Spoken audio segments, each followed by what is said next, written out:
వాటిల్లు.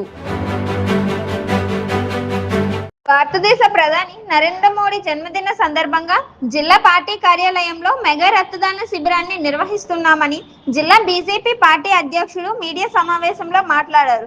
ఆయన మాట్లాడుతూ జన్మదిన వేడుకలు ఈ రోజు నుంచి అక్టోబర్ 2 వరకు ఘనంగా నిర్వహిస్తామని తెలిపారు. శ్రీ నరేంద్ర మోదీ గారి 75వ జన్మదినాన్ని పురస్కరించుకొని ఈ రోజు నుంచి అక్టోబర్ 2 గాంధీ జయంతి వరకు కూడా భారతీయ జనతా పార్టీ ఆధ్వర్యంలో సేవా పక్షోత్సవాలు అనేటటువంటి కార్యక్రమాన్ని ఈరోజు మొదలుపెట్టడం జరిగింది. దీంట్లో భాగంగానే మొట్టమొదటిగా ఇక్కడ భారతీయ జనతా పార్టీ విజయనగరం జిల్లా పార్టీ కార్యాలయంలో రక్తదాన శిబిరాన్ని ఏర్పాటు చేయడం జరిగింది.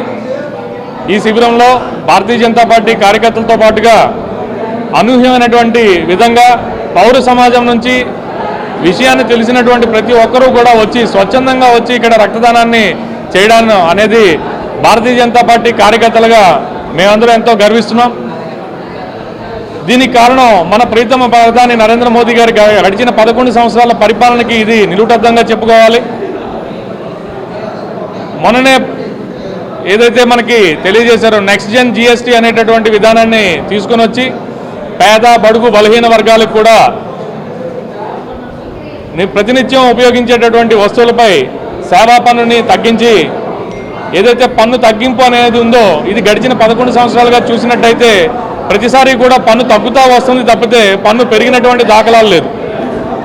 ఇటువంటి ప్రజారంజకమైనటువంటి ప్రజాహితమైనటువంటి ప్రభుత్వాన్ని అందించినటువంటి నరేంద్ర మోదీ గారి మీద అభిమానంతో వాళ్ళు ఇక్కడికి వచ్చి స్వచ్ఛందంగా ఈ రక్తదాన శిబిరంలో పాల్పంచుకొని రక్తదానం చేయడం అనేది భారతీయ జనతా పార్టీ కార్యకర్తలుగా మాకు ఇది ఎంతో ఉత్సాహమైనటువంటి కార్యక్రమంగానే భావిస్తున్నాం.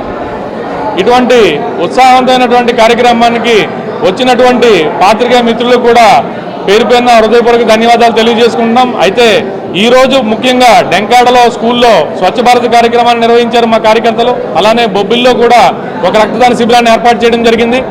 అలానే చీపురుపల్లిలో కూడా రక్తదాన శిబిరాన్ని ఏర్పాటు చేయడం జరిగింది. అలానే గరివిడి ఏదైతే డెఫ్ అండ్ డమ్ స్కూల్ ఉందో పిల్లలది ఆ పిల్లల స్కూల్లో కూడా ప్రధానమంత్రి నరేంద్ర మోదీ గారి పేరు మీద అన్న వితరణ కార్యక్రమాన్ని అక్కడ ఏర్పాటు చేయడం జరిగింది. ఇలా ఈ రోజు నుంచి అక్టోబర్ 2 వరకు కూడా ప్రతి భారతీయ జనతా పార్టీ కార్యకర్త వివిధ రకాలైనటువంటి సేవా కార్యక్రమాల్లో పాల్పంచుకొని భారతీయ జనతా పార్టీని ప్రజలకు మరింత చేరువయ్యేటటువంటి విధంగా ప్రయత్నం చేయడం జరుగుతుందని చెప్పి మీ అందరికీ కూడా తెలియజేసుకుంటున్నాను.